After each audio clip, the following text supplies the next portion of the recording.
झालं कि हमको इसको गिराने का है, उसको गिराने का है। अरे मेरे भाई, मेरे को गिराने की बात बहुत दूर है, तू तेरे टिकट का ख्याल कर। तू आगे चल रहा है, पीछे से बोल रहे की इसको नाही उसको वोट करो।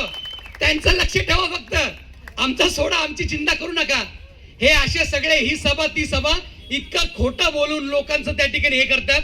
यांची सभा म्हणजे फक्त त्या ठिकाणी एक विरंगुळा आणि त्या ठिकाणी लोकांची फक्त मजा होती। परंतु या सगळ्या मजावर देखील एक राहत इंदौरी भाई ने बहुत अच्छी बात कही थी।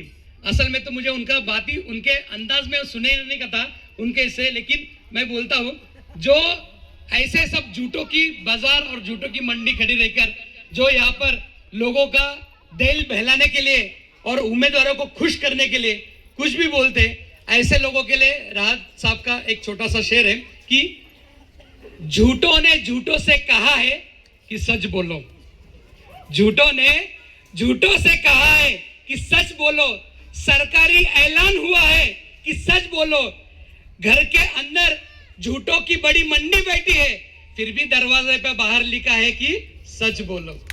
ही अशी परिस्थिती आहे।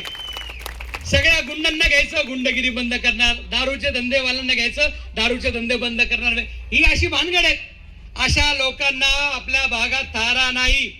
काशीवाडीची जनता अशा लोकांना कधी थारा देत नाही। रफिक भाईनी सांगितलं ते एकदम बरोबर आहे। कुणी पैसे वाटायला आलं तर लक्ष ठेवा। आता त्यांनी नवीन काय केलंय, शाही लावतात। मेरी सभी गरीब लोगों से, हमारे माँ बहनों से, दलित मुस्लिम भाइयों से सगळ्यांसोबत विनंती आहे, या ठिकाणी राज्य सरकार, केंद्र सरकार SIR करते। SIR मध्ये काय की पुढे निवडणुकामध्ये तुमचं नाव कोणाचं असणार नसणार याच्याबद्दल चाचणी करतात। बिहार मध्ये काय झालं बघा, पश्चिम बंगाल मध्ये काय झालं, लाखोच्या संख्येने लोकांची नावं कट केली। ते काय करतात, तुमच्या बोटाला शाई लावली पण तुम्ही मतदानाला जाणार नाही।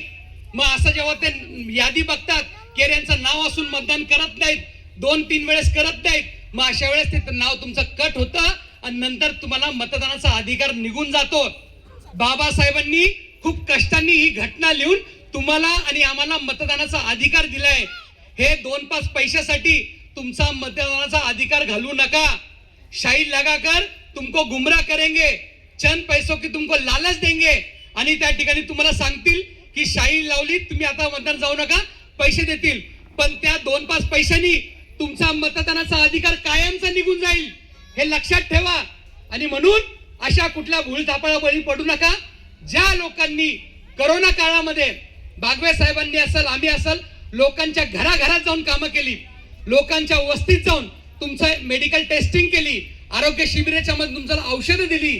लॉकडाऊन असल्यामुळे तुम्हाला त्या ठिकाणी बाहेर जातात नाही, तुम्हाला घरात येऊन तुम्हाला त्या ठिकाणी रेस्टिंगचं किट वाटप केलं। या लोकांनी काय केलं, घरी बसले होते, त्या ठिकाणी इथं कुपन वाटायचे, हमारे ऑफिस पे आओ, ऑफिसला येऊन किट द्यायचे आणि किट दिलं तर त्याच्यामध्ये तेलच कमी, साखरच कमी। जेव्हा महिलांनी जाऊन भांडणं केली तेव्हा त्यांना त्या ठिकाणी दिलं। आज या ठिकाणी बागवे साहेबांनी इतक्या मोठ्या मोठ्या लोकांना त्या ठिकाणी मदत केली, कामं केली। गरीबातल्या गरीब मुलांना व्यायामाची आवड व्हावी म्हणून 1990 साली करार करून, व्यवस्थित करून त्या ठिकाणी कायदेशीररित्या त्या ठिकाणी लवजी वस्ताद स्टेडियम बांधलं, तिथं त्या ठिकाणी लवजी वस्ताद व्यायामशाळा बांधली। अनेक विद्यार्थ्यांनी तिथं व्यायाम केला। यांनी काय केलं, नगरसेवकांनी आणि त्यांच्या मिस्टरांनी की ती व्यायामशाळा बंद करण्यासाठी सत्तेचा दुरुपयोग केला। का तर तिथं लोकांना मोफत भेटावं म्हणून, आणि इथं जाहिराती केली की आम्ही आता इथं फकीरा जिम करतोय, जिथं मुलांना मोफत जिम असणार, मुलांना मोफत टी-शर्ट भेटणार, त्यांना खुराक भेटणार, खुराकाला पैसे भेटणार। काय अवस्था आहे आज, 300 रुपये घेतल्याशिवाय कोणाला आत येऊन देत नाही।